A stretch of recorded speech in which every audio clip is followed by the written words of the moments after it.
Welcome and thank you so much for joining the panel. So as a short introduction, I'm Indy, and over the past few months, I've been leading the language and culture work stream, which has opened up a space to really listen, learn, and understand the needs of local organizers within the context of language and culture. So as part of that work, so much has come out of that. And I've been really grateful to have the opportunity to be part of that space and to really understand what change looks like for local organizers when it comes to those particular needs. And this is how this panel has come about, creating a space to be able to talk about this in more detail, specifically within the context also of local organizers based within the global majority world, a so-called global south.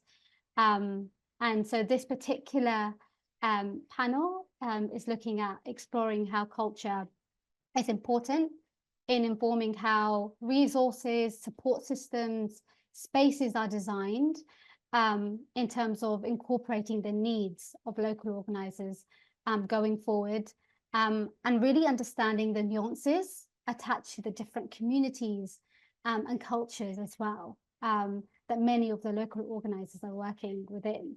So without further ado, it would be great to introduce our three amazing panelists. And if it's okay, I'd just like to invite Eva, if it's okay, to share a short introduction about yourself. Yes, thank you very much, Indy. And also, I'm very happy to be here, that you invited us, not only because of myself, but also as part of Tricolor Coalition of a group of 30 volunteers plus more or less 150 members that have joined this group that is interested to see in which ways we can promote sustainability, defining sustainability as a safe and just space in humanity. So I'm now a co-founder of Tricolor Coalition, which is Doughnut Economics Mexico City Open Network. And we have been doing different types of work on this that I will be very happy to continue sharing later on. So happy to be here. Thank you. Thank you, Eva. Thanks so much for joining us as well. Sujay, could I please pass it over to you? Hello, everyone. Thanks for inviting me to this panel. So I'm Sujay, and I work as the research manager at the Bioregional Center of Excellence here in the Jagriti Enterprise Center, which is a rural incubator where we incubate rural enterprises and help them support services to grow their ventures and contribute to the local economy. I have been in the environmental space for over 4 years now, and particularly I'm interested in alternative economics, and doughnut economics is something that's very close to my heart and also close to my work, and hence I find quite a lot of interest in this area. Very happy to join this session today, and looking forward to the discussion. Thank you so much, and really great to have you and be part of this discussion today. Yes, thank you, Indy, for inviting us to this panel. Thank you very much. Very glad to be with all of you here today. My name is Xavier. I am based in Salvador, in Brazil, and I am economist, and I've been in many different projects, a little bit too long to tell, around mainly Europe, Asia, and America in the last 25 years now. And now I am established in Salvador and developing different projects in the local community related to doughnut economics, trying to see and study the possible paths to eco-social transition. So very glad to discuss with you the subjects of today. Thank you, Xavier. And I think, without, just confirming and also just reflecting, there's so much knowledge in this space right now as well, in terms of the different contexts and areas that all three of our panelists are coming from. and just wanted to acknowledge that. And that's why it's just been so great to bring you all three together in this space and in this discussion, because I think the different perspectives as well within the different areas and communities you're working in really adds that extra perspective as well. That's so important to hear about within the context of this work. So let me start with the first question. So this is around integrating local knowledge. So how is local knowledge and traditions being considered and incorporated into engagement approaches in terms of informing areas of gaps when it comes to community engagement? So this could look like anything when it comes to communication, to outreach, to even collaborative planning. How is those perspectives being considered? It's a big question, and I know we need so much time, but I thought we'd open up the space for this first question. And if it's okay, could I please hand over to Sujay to start the discussion? Sure. Thanks, Cindy. And I think, yeah, it is a very big question, and also we'll have a big answer, but I'll try to sum it up to save time, right? So I think culture plays a very, very important role, culture and local traditions, in the work that we do, especially at the Jagriti Enterprise Center. And it's not like we integrate it into our work, but it actually informs our core strategy. I mean, one anecdote I can think of is this example from the epic Ramayana. So Ramayana is a very famous epic in the South and the Southeast Asia, as a few of you might know. And the story basically has this character called Jamwant.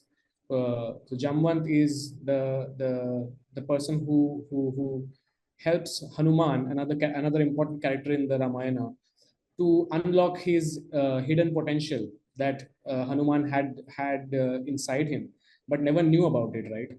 So we think of ourselves as the Jamwant for the rural enterprises and the rural leaders that are emerging in the Purvanchal region. And we try to unlock that hidden potential inside of them, help them in understanding the kind of work that they can do, the potential that they have, and how they can serve the needs of the community better. So, the cultural interpretations of this have been there as a part of our strategy for a long time. And yeah, this was just one example. Another example I'd like to point out to is this 300-year-old banyan tree that sits right beside our enterprise center here in Purvanchal. And this tree also acts as a symbol for the network that we want to build. So the banyan tree is known for its aerial roots, right? The aerial roots that come out from the top and then go into the soil, and then it acts as a foundation for that banyan tree. So we see our work also to be inspired by the networks that these roots of the banyan tree creates, and we want to create that strong network of entrepreneurship across rural India.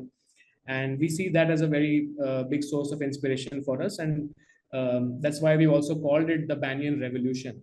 So again, incorporating the local tradition and the local and also the natural asset of the region, right? So these were a few examples of how we incorporate them. And one last interesting example that I want to share is to do with the handicrafts and the art forms of the region. So a lot of the art forms of the region were inherently environmentally sustainable because they used biomaterials. And these biomaterials were not just something that you make art out of and hang in your bedroom, but they were actually utilities, right? They used to be used for day-to-day activities and also in traditions. So what we're trying to do is we're also reviving some of these lost traditions and cultures, and how we can then fit them to the current context. How can we bring them into the urban markets and then replace harmful stuff like plastic through these bio-based materials? So yeah, these are some examples of how we try to integrate the culture into our work. Thanks. Thank you. And the idea of the banyan trees is beautiful, just thinking about it, and this, you know, the symbolism of it as well within this work. So thank you. Eva, do you want to share next? Yes, I'm happy to go next also because it links to this idea of the banyan tree. And I think that was the main reflection that I had from this question, that it's not integrating knowledge to something else, but it's really from the inside, from the inside, understanding what's your community best, because each of us doesn't know all the community as such. So instead of integrating it to something that is outside, that we sometimes see it like there is another idea and we want to integrate the knowledge into our idea, it's more how we are part of the community, where one one individual or one organization as part of the community. So what are the characteristics and values and people and networks around us that are already having similar values? So understanding who they are, what they're doing, and then which is our added value for that community. And in that, in particular, the examples of what Tricolor Coalition is doing, what we've seen is to being a facilitator, an intermediator, you know, because sometimes there are different people in our community that may have similar values, but that they don't necessarily connect to each other because of space, because of time. So 3 things that we do that were also some similarities between what Sujay was saying. So that was also quite nice to hear. There are 3 actions that we do. One is to connect. The second one is to communicate. And the third one is to construct. What do we mean by that? To connect is really to understand who are the different players that have the same values, and create activities such as the Global Doughnut Day, in which they can meet each other and they can strengthen those relationships that sometimes they wouldn't have the time for. Then to communicate is, we could communicate because it starts with co, but in fact it's to exchange information. How can we facilitate that they can exchange knowledge, experience, capacities, resources, in order to feed each other, so that they can either on their own or in a collaborated way work together. And the final one is to construct, which is us serving as intermediaries for there to be something new. So one example is Gota Gota, that has been a very beautiful process that we have been working upon, where there have been public, private, social, and academic participants that in different workshops, we have heard about their opinions of what were the sustainability priorities in Mexico City. And so we first found some problems, which resulted that water was a priority, but then we also find some solutions, which resulted that there were already technologies of rainwater harvesting available in Mexico City that we could build from, but at the same time that they were not yet integrated into schools. No, so in the end, we co-created with all these actors a new project of things, capacities, knowledge, and experience that they had. No, so we were just serving as an intermediary. So those are 3 ways in which we try to integrate this local knowledge, knowing what's our role, but the best thing, knowing our community and how can we best participate and strengthen it when we share values.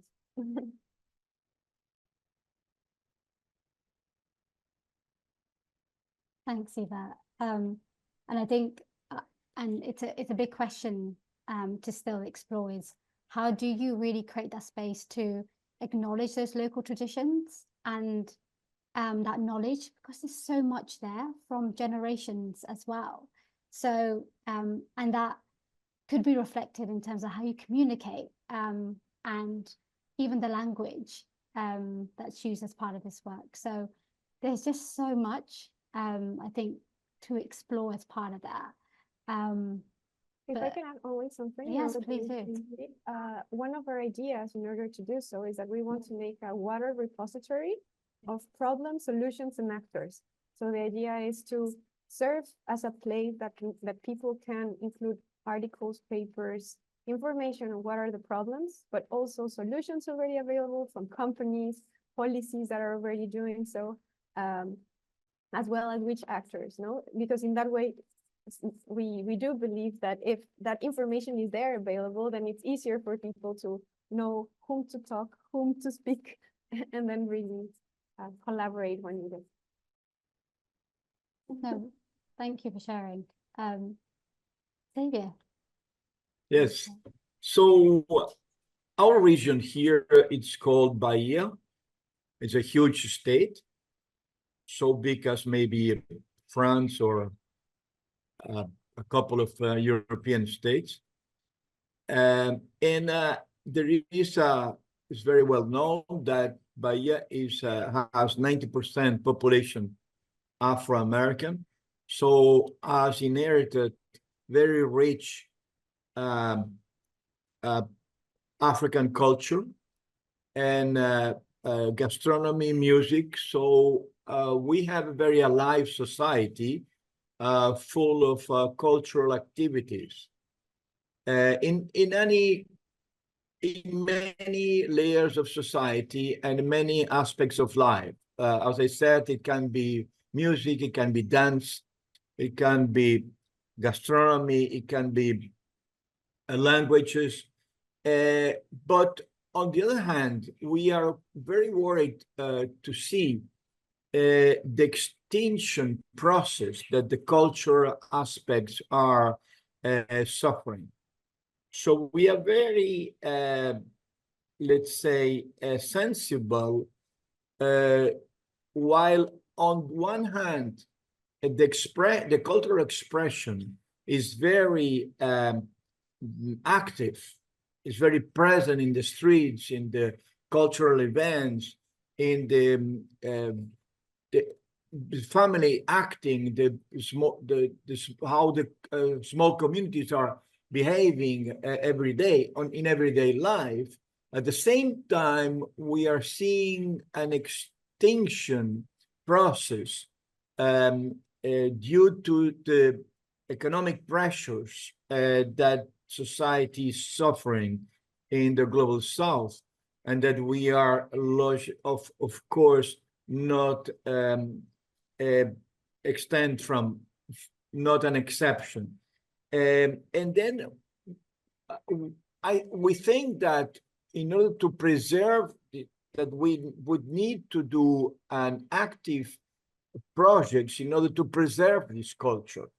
But this is very much related to the way that people are living.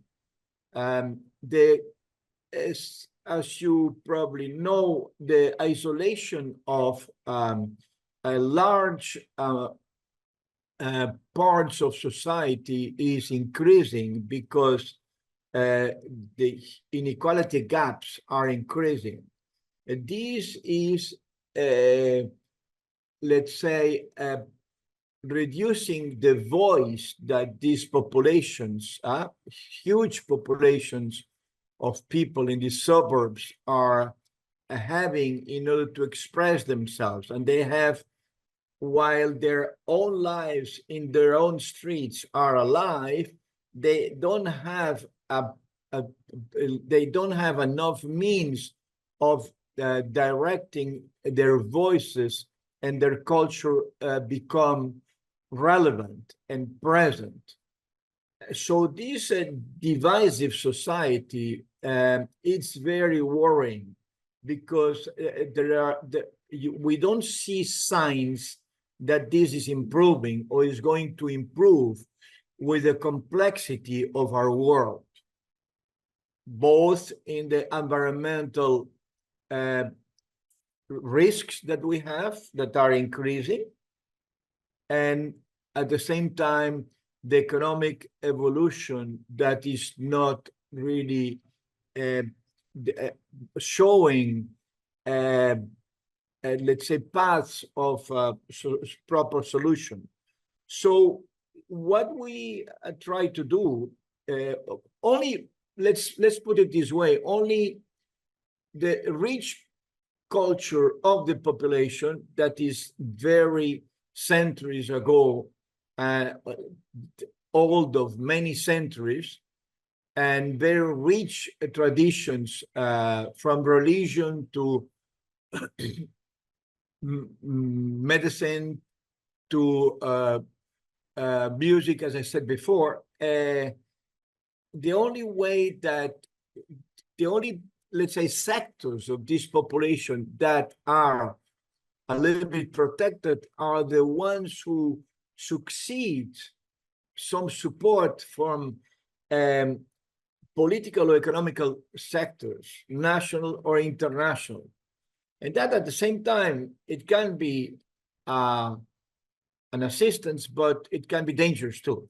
So what we are trying to do here is to try to map the city and see how this culture is really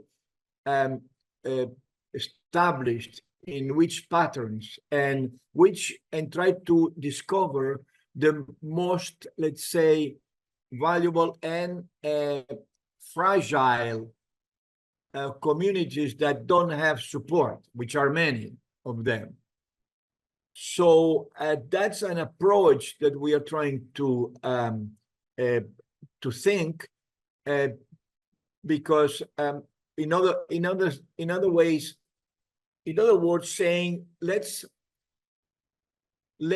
do an inventory of what we have, and then trying to understand their difficulties and their gaps and their isolation. And from that, we are willing to build some tools to try to implement local solutions in order that the most cultural parts of society that are preserved, or at least they are maintained in a rich way. So in order to face this extinction problem, we need first to, we think we need to develop a much further study of the whole diversity that we have, and then trying to build bridges between the engaged people. Thank you. And there's so much in everything that you've shared. I think it's also acknowledging culture is one thing, but there's so many other things that need to be taken into consideration when it comes to engagement approaches that you've just highlighted. I think in terms of the inequalities, they are deep and they are complex, and there are so many things that need to be considered in terms of how do you also, really, meaningfully engage those who maybe, for example, within that, their economic situation might not be able to take part within this conversation, let alone the work. And so, and that's just one aspect and one strand, which is on its own a lot, to give the space to really understand the impact it's having, and then really understanding how culture is connected to that as well in terms of playing a role. So I think there's so much that could be explored. Sujay, did you want to add? Yeah, indeed. And thanks, Xavier. I think I had a lot of reflections on the things you just said, and especially on the part of inequalities, right? Even we've observed a lot of this happening in India. So we do a lot of work with farmers, with farming communities in the region, and we're trying to document what were the traditional farming practices, what was the food system of the region, and how that is constantly being extinct, in the words of Xavier.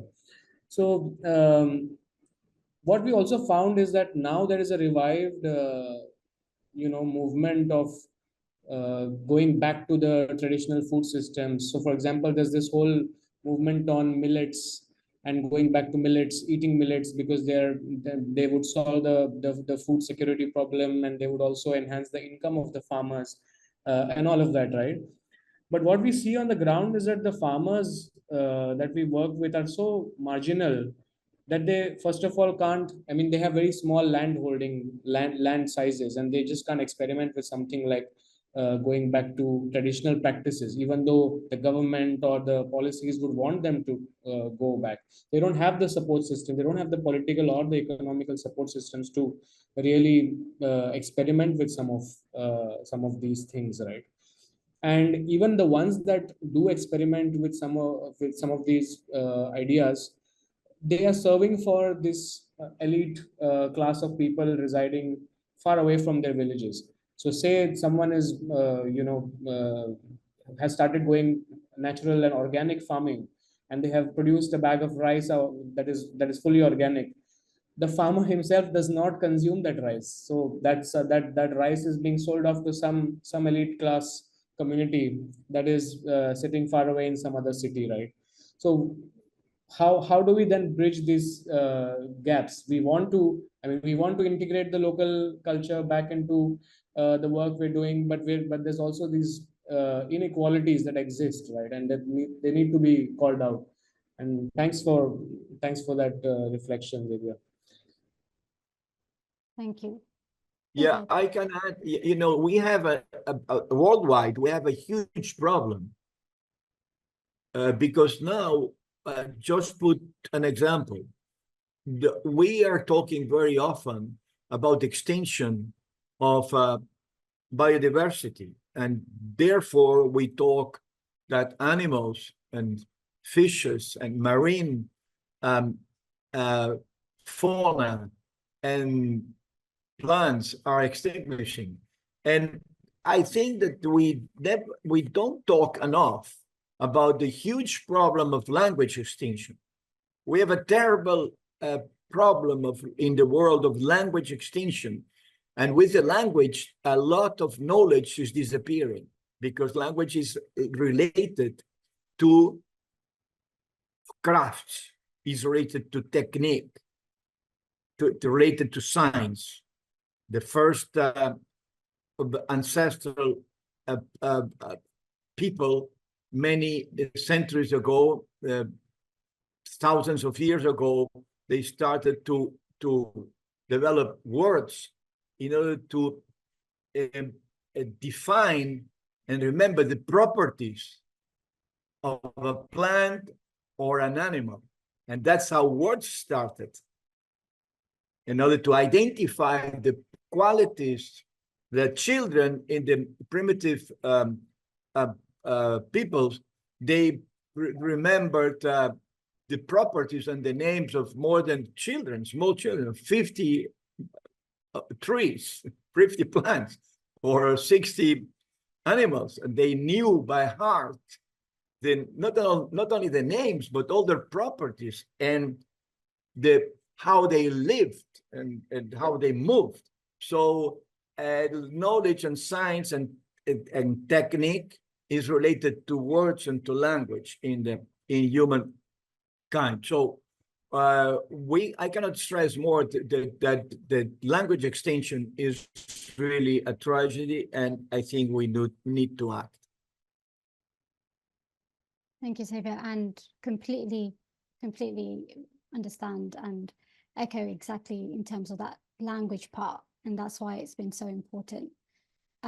Even within the work of Deal itself, there's just so much more to explore. Before we move on to the next question, Eva, did you want to share? Yes, I wanted to share also on the reflections of how, yes, inequalities are worldwide, and I think the challenge there is that it's structural as part of our systems or countries. And the question is how to address them, no? When you want to engage others, because when we speak about abstractly about inequalities, it's very big. But then when you sit different types of people in a table, then how do you make them talk? No, like that's like the concrete way of how to do so, because there are power differences, because there is lack of trust. So I think also regarding the question of how do you integrate knowledge, you have to be able to make a platform where these different types of stakeholders that are relevant, and also who decides what is relevant, of course, are there sitting, and each of them are valued, no? Because I think also the reasons why would be very beautiful concept that Javier was telling us about is because we don't value the previous things, because sometimes we value more the new things because they're innovative. Well, sometimes lots of or learnings or knowledge in fact comes from before. It just doesn't have like this science tag in. But for example, in Mexico, there was this medicine that they created out of a drink that they had in certain part of Mexico, and then they realized that in fact it was very good for the stomach, and then they made a medicine out of it, no? But like in order to really acknowledge and value this, I think that's something that we have to do also to integrate knowledge and traditions. And the only other comment that I was thinking when we were all talking was that it's interesting that we all believe that we have to map either which are the sectors that are more important, or which are the people that are more vulnerable, or which are the stakeholders that are more that we have to engage with, or which are the activities that they're already doing, you know? So I think in order to integrate local knowledge is also the visibility to know what is there in order to then be able to value it depending on what you want to do. Thank you. Thank you. And thank you for sharing. I think one of the biggest things that stood out for me was the quick reflection on power and who decides and that decision making. I think there's lots to explore as well within the power dynamics within this work and what that looks like. So related to just looking at another area is around then understanding, and I think we've all started talking about it in terms of the cultural impact. So how should the cultural context in the global majority world influence specifically the design and implementation of support systems, resources, spaces for local organizers within the context of this work in particular? That deal is also exploring as well with local organizers. Yeah, would like to start. Well, this is, if I may, Yes. I think this is a very important question because in the global north, I think that they do not understand what happens in the close-up at all, in really the heart of societies. We are in an emergency situation. So any kind of design of resources to develop alternative economies, to develop, preserve culture, develop life, strengthen communities, give back a hope to neighborhoods. The only way to design tools that are appropriate, they have to be related with disasters, unfortunately. We need to include a disaster mode. I'm thinking a little bit like in the COVID period. COVID period, the whole world was in a disaster. So everybody in their own lives, they realized and they act like in a disaster. Solidarity, help, assistance, emergency, very quick sense of urgency of taking measures, accelerated implementation of processes, parallel organizations with technology or without technology to enhance the contact in order to develop activities because the normal system did not work. So actually we are in a similar situation. We are in a disaster mode the economy is not going to go better. And the environmental is drying so much or flooding so much every time that we see it in our streets. It's not anymore. It's like the COVID. It's not anymore. Some people, they got a virus, and in that neighbor, in that city, they have a little bit of a health problem. No, when the COVID started, you had it next door. And then you saw the ambulances running around, and you entered in panic because you saw so many ambulances carrying people away, and then you heard that the hospitals were full. So we are in a similar situation. We see neighborhoods that are every year are poorer, and every year are more in the hands of narco traffic. And every year, children in the suburbs, they have less education, and they become more ignorant, and then they're powerless, because the more ignorant they are, the more power. And that when they try to meet each other, they are controlled by militia from the factions of narco business. And that interrupts many of the spontaneous association initiatives of positive and good-willing citizens. Schools are with flooding because no installations are broken, and so forth. Youth cannot find jobs. And in the environmental environmental side, you also see it every day, like we see it all over: increased temperatures and so forth, drying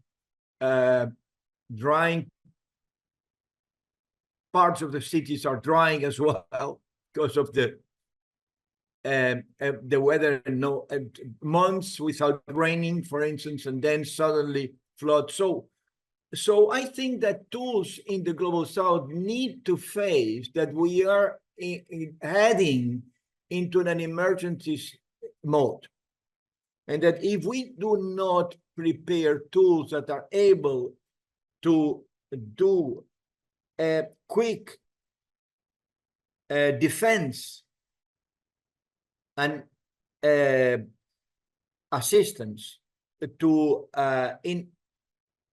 in many senses to the communities, then it's going to be let's say inefficient, because every year we don't see things getting better. We have a hope, we have energy, we have visions of a better world. Of course, we have a lot of hope, energy, will, passion, but the environment is getting every time more complicated and more difficult. So we need to realize that we cannot play smooth. We need to develop tools in a way that can tackle big dramas and big catastrophic situations.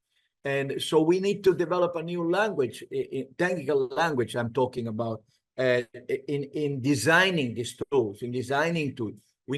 I think that we need to talk a lot, discuss a lot, for instance, between the Doughnut communities in the Global South, to have more discussions about what's happening in our cities, and to invent from Philippines, India, African countries, and South American countries, to do a kind of network within the Doughnut community to discuss how to develop new tools that adapt to these emergency situations. If we look the path of the last 15 years, it's catastrophic. Yeah, in the Global South. Besides a couple of the exceptions, of course, there are always exceptions involved. Yeah. Yeah.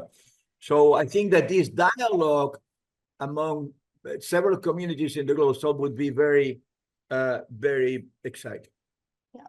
Thank you so much. And I think within what you've said, there is the recognition, when just bringing it back to also this work and the work that Dill's doing, is the complexity in terms of the questions and the issues and the topics and areas that we're exploring as part of this work. It's huge, and there is an emergency in certain aspects in terms of addressing some of the things that are coming out every day, really, for so many people and communities within the global majority world.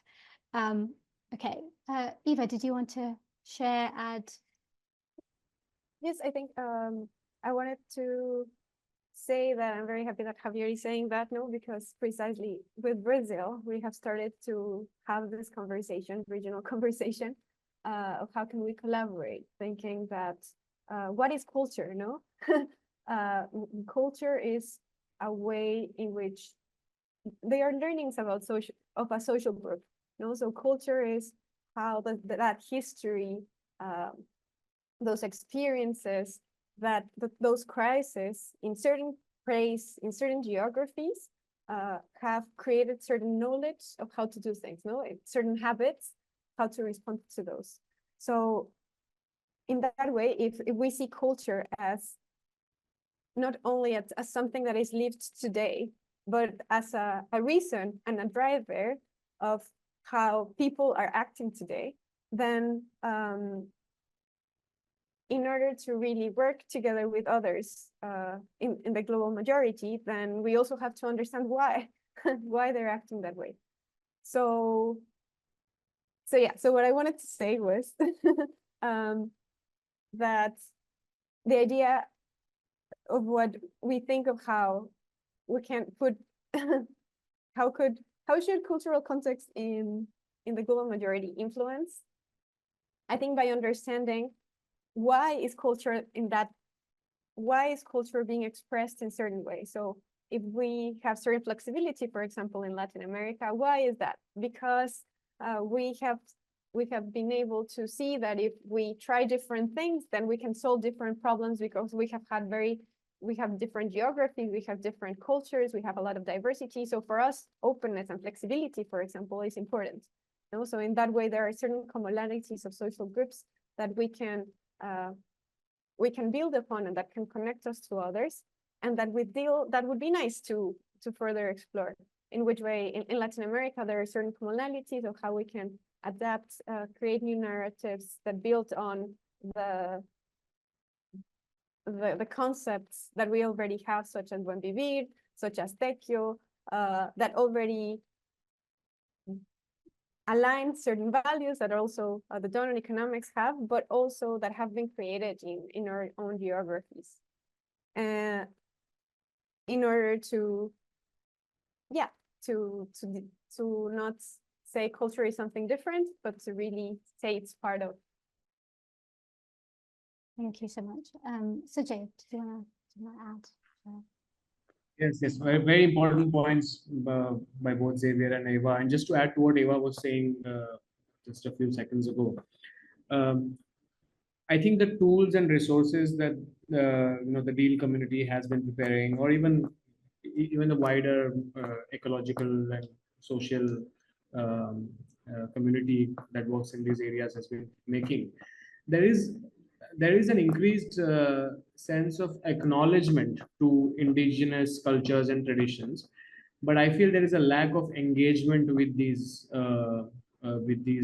concepts, right?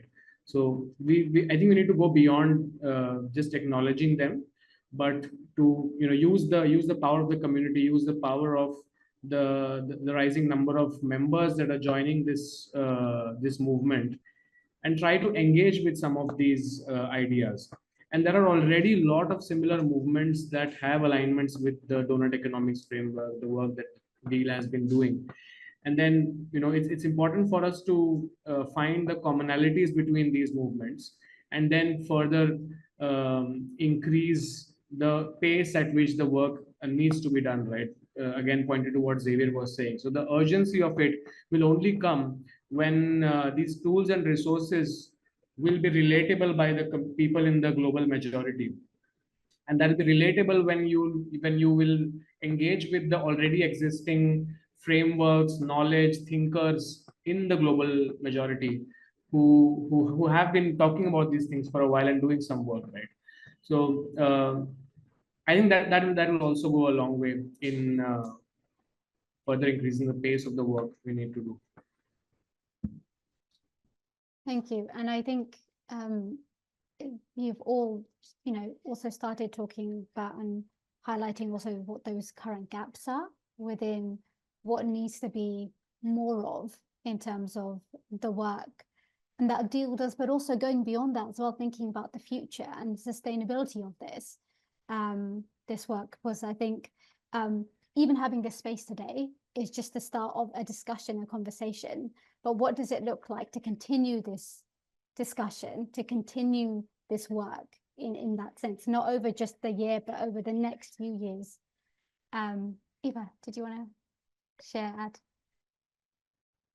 Yes, in fact, it was also related to time, what I wanted to say as a comment, which is that culture is today, but it also comes from past needs. There is a reason why culture is there, but it also shows us future desires. So I think it's understanding the reason why there is certain culture in a place can allow us also to see in which way like the changes to the future could be and what is needed for that. Absolutely. And I think just in everything that's been also shared and said, there's a lot of space that should also be provided to be able to do this work well, and with local organizers in that context in terms of that knowledge. I think in terms of looking to the future as well, and what does next steps look like? How do we take this work forward? And so that's my last reflection or question, just putting it out there, is how, what does hope look like? Is there hope? What, how do we take this work forward and continue this?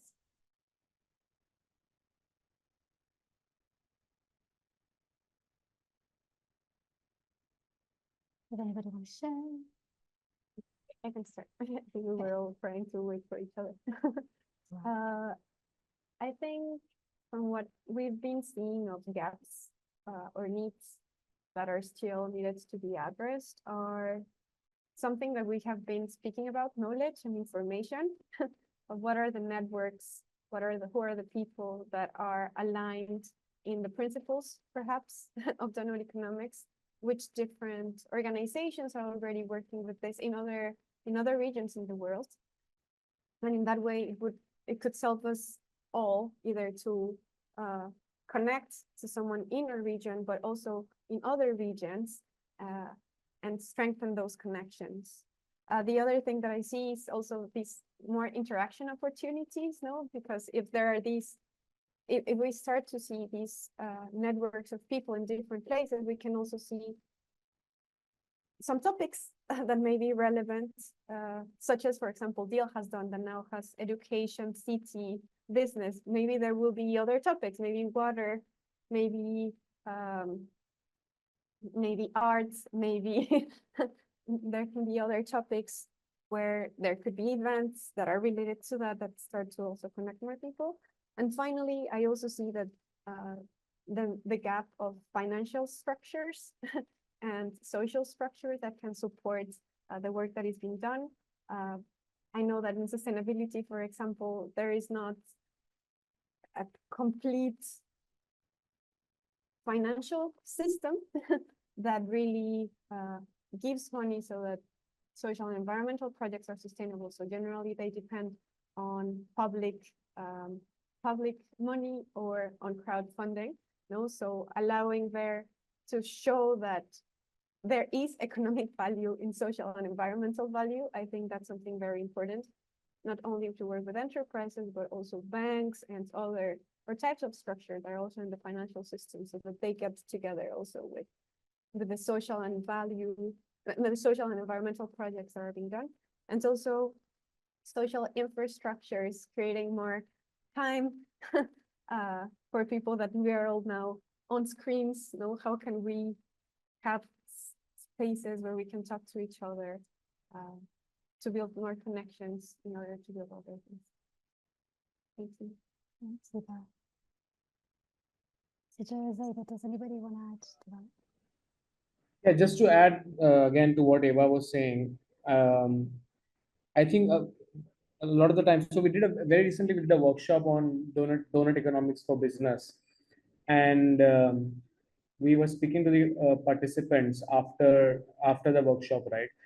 And then there was this a little bit of the feedback was that, so what, you know, what do I do about it? How does this help me improve my business? So linking to what Eva was saying about, you know, I think the resources or tools that we have right now from Deal are still not yet adequate to answer that why not, so what question, and why is this important for me, right? And especially on the aspect of how this can help, say, a nano-sized business of, you know, 2 or 3 women who are working together to create some handicraft products out of certain items, right? So when I'm talking to such kind of an individual, how do I then relate uh, the concept of donut economics or you know, social environmental transformation to a business of that scale, right?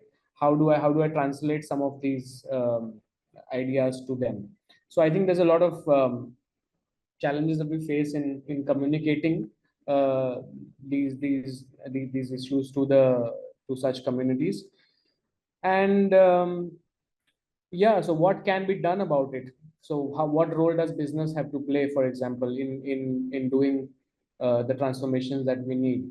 So we do have answers for the large businesses, but I think we need some more specific uh, intervention points that we can suggest to very small businesses in rural India, for example. And how does that relate to their supply chain? How does that relate to their profit making? How does that then relate to the livelihood aspect of theirs? Because it's a very, very small business, right? So these are some things I think we can work towards, and there's definitely hope to answer your question on if there is any hope. Um, and I think again culture will can play a very, very important role in that aspect as well. And just how Eva was pointing, that culture is not something that is in the past, right? It is something we live every day, and it is also dynamic. So we have to be able to use culture as a lens to then look at the future, to see what kind of changes are going to be coming up, how we can be prepared for those changes, and then use culture as a tool to you know, do some work in the future, right? So we need to also foresee some of the things or events that would happen using the lens of culture. Thanks, Sujay. And Xavier, do you want to share? Yes, very quickly then, to finish this third part. I think that current resource and support systems, I would mention 3 fields of action that I see necessary or that can help to advance. One is this, well, as I said before, this strategic positioning in defense. I think we need to defend culture. We need to save culture, save language, save knowledge and ancestral knowledge. And we need to have a sense of emergency, on strategic sense of emergency, in order that directs our projects to save culture and save local people's knowledge. The second, obviously, we did not talk today so very much, and I think it's fundamental, is educational tools, because educational tools are, in starting with, for instance, the new tool that has come up in the Doughnut economic side, on the deal side. It is very full of hope, because we want to think how we can adapt it to the local communities here, because starting with the youth, it can be very fertile to disseminate a new way of mindset and behavior among the young people. I think it can be very productive. And the third, of course, is, as was mentioned also by Eva a little bit, is we need to develop skills and structures of how to find funding for all our projects here, because we, of course, do not have any financial assistance from or local governments or foundations or any other companies. So that I think it would be very helpful to do a workshop on how to develop funding in the global majority countries for our Doughnut economy projects. Thank you. And there is absolutely, and I think just on a wider note, with the work that Deal's doing in education, there is so much, I'm sure, that's being explored. But you're absolutely right. Without that education part, you know, that could have a huge impact. And also, you know, really acknowledge the point about the funding as well. You know, you can't speak about this work without talking about the sustainability aspect of it and the financial aspect of it as well in order to do this work. So absolutely, and hopefully those spaces can be created to be able to talk about it and see what that looks like. So I think that's the end of the panel event. Thank you so much for joining us and just giving your time. Thank you very much, too. Thank you. For organizing. No worries.